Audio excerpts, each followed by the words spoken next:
Oi pessoal, tudo bem com vocês? Aqui é a Stephanie, sou professora de História e hoje a gente vai continuar se aventurando na história juntos. Bom, antes da gente começar, aquele recado básico, aquele recado importante. Tudo aquilo que eu for conversar com você aqui nos vídeos está lá no seu livro didático de História, no volume 3. E por que é importante você saber desse detalhe, né? Bom, para consultar, vai que surgiu alguma dúvida, você sabe que está lá no livro, e também para as atividades que a gente vai fazer ao final desse vídeo, beleza? Então vamos lá, preste bastante atenção. No nosso último vídeo, a gente começou a conversar sobre os povos indígenas aqui do Brasil.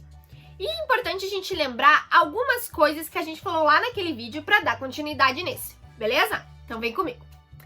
Bom, a primeira coisa que a gente falou é que os povos indígenas não são um povo único, ou seja, eles não são só um povo indígena. Existem várias etnias, com várias culturas, vários modos de vida e várias línguas.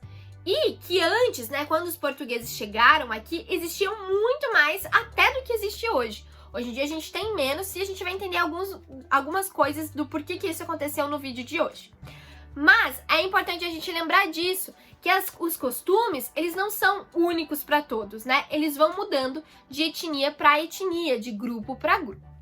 A gente também aprendeu naquele vídeo que quem deu o nome de índio a essas pessoas foram os portugueses, porque os indígenas não se autodenominavam assim. Os portugueses deram esse nome porque eles estavam com aquela ideia de ir para as Índias, então quando chegaram aqui chamaram os povos que aqui estavam de índios, mas esse não era o nome deles, afinal, como vocês já sabem, são etnias diferentes, certo? Mas vamos lá, a gente tá falando tanto dos povos indígenas, né, e muitas vezes a gente se pergunta, tá, mas por que eu tenho que aprender isso? O que tem a ver com a minha realidade? E hoje eu vou te mostrar que tem tudo a ver com a tua realidade, com a minha realidade e com tudo que a gente vive. Porque, por exemplo, você já parou para pensar que muitas das palavras que nós falamos têm origem indígena? Pois é. Vou dar um exemplo para você. Abacaxi. Abacaxi é uma palavra de origem indígena. E a gente aprendeu com eles e trouxe para o nosso vocabulário, para a nossa língua portuguesa. Afinal, a nossa língua portuguesa não é a mesma de Portugal, porque aqui a gente teve contato com os povos indígenas e pegamos muitos elementos dessa cultura, certo? Além disso, algumas outras palavras. Capivara. Você sabia que capivara é de origem indígena? Outra coisa muito legal da gente pensar, e que é uma coisa que vai dar até uma faminha se você estiver vendo esse vídeo. Pipoca. A palavra é de origem indígena, sim, e até porque veio do milho, que é uma comida tradicionalmente indígena aqui no nosso país. Já que a gente está falando dessas heranças, vamos pensar em outros hábitos que a gente tem que também vêm dos indígenas, como por exemplo, tomar banho todos os dias. Você sabia que os europeus não tinham esse hábito e eles até achavam estranho os indígenas tomarem banho no rio todos os dias? Porque naquela época não tinha chuveiro, como a gente tem hoje em dia. Pois é, pessoal, esse é um hábito totalmente indígena e que faz parte da minha rotina. Não sei se faz parte da sua, mas eu, pelo menos, tomo banho todos os dias, tá tudo certo, mesmo agora que a gente tá ficando em casa, né? É bem importante. Outro hábito que a gente aprendeu com os indígenas foi o dormir e o descansar na rede. Isso mesmo, às vezes a gente tem nas nossas casas redes, né, e a gente descansa, pode dormir. Às vezes as pessoas têm ambientes que tem mais praia, né, litorâneos têm as redes, mas são hábitos que aprenderam com os indígenas. E outro que ainda vou falar para vocês que vai dar fome é pensar na nossa alimentação. Muitas das coisas da nossa alimentação, daquilo que a gente consome no nosso dia a dia, na nossa cozinha, que a nossa mamãe, que o nosso papai preparam pra gente, tem a ver com a culinária indígena, como por exemplo, o consumo da mandioca e do milho, e dos diferentes produtos e receitas que vêm a partir disso, como por exemplo, as farinhas, as farofas, eu adoro farinha, adoro farofa, como por exemplo, as receitas com milho e com tantas outras coisas.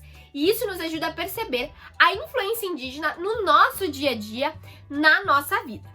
Mas agora, a gente vai dar uma olhada em uma ilustração que está lá no seu livro didático. E essa ilustração nos conta um pouquinho de como que é a vida, a rotina, em uma aldeia indígena que está lá no Parque Indígena do Xingu, no estado do Mato Grosso. Vamos dar uma olhada? Bom, a primeira coisa que a gente pode perceber e que até essa ilustração traz pra gente é que nessa sociedade, né, nessa etnia, os homens pescam, caçam e constroem as habitações. enquanto isso, as crianças elas se divertem jogando peteca e tantos outros jogos indígenas que também são muito legais. Brincam no rio e também brincam com os animais. Imagina que legal poder brincar com os animais da floresta, hein, pessoal? Lá, quem é o líder é o cacique, é ele que cuida de toda a parte de organização da aldeia. E as mulheres cuidam da agricultura e preparam os alimentos que vão ser servidos, né, na rotina ali na aldeia. Lá também tem o pajé, que é quem detém os conhecimentos das ervas medicinais e dos rituais místicos que fazem parte da rotina indígena e da cultura indígena. E também outro ponto importante para a gente aprender nessa ilustração é que as moradias elas são chamadas de malocas e nesse caso aí podem abrigar diferentes famílias, então bastante pessoas, né, moram nesse local. Bom, a gente viu uma realidade bem específica, que é essa realidade ali, né, do Parque Indígena do Xingu. Mas, como eu falei pra vocês, existem diferentes etnias com diferentes aspectos e modos de vida, então não são todos que vivem nesse estilo.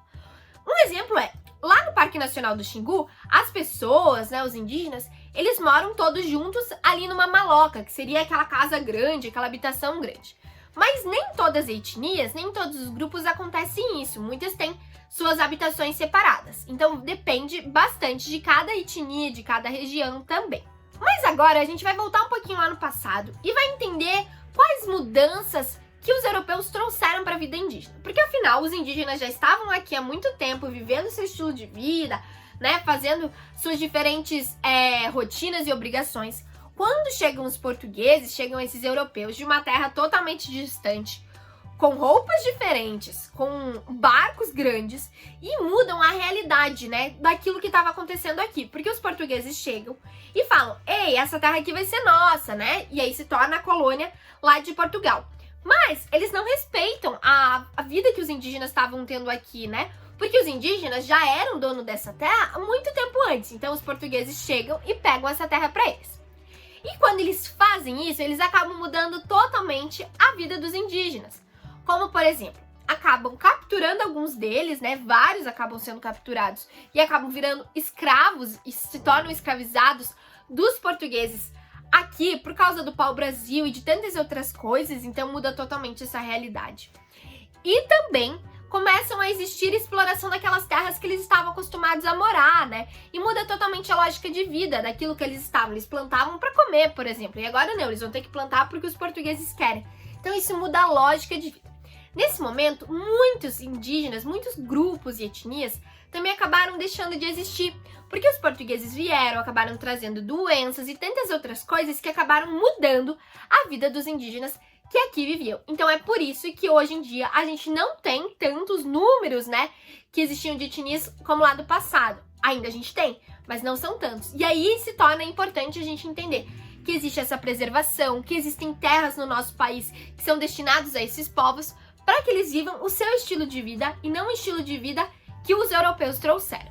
Mas agora que a gente já revisou as coisas do vídeo passado e aprendemos mais sobre os indígenas no vídeo de hoje, você vai ter duas tarefas que estão lá no seu livro didático. Elas são a página 11 e a página 13. E elas vão tratar um pouquinho sobre o que a gente conversou dos povos indígenas. Beleza, gente? A gente se vê no nosso próximo vídeo. Até! Tchau, tchau!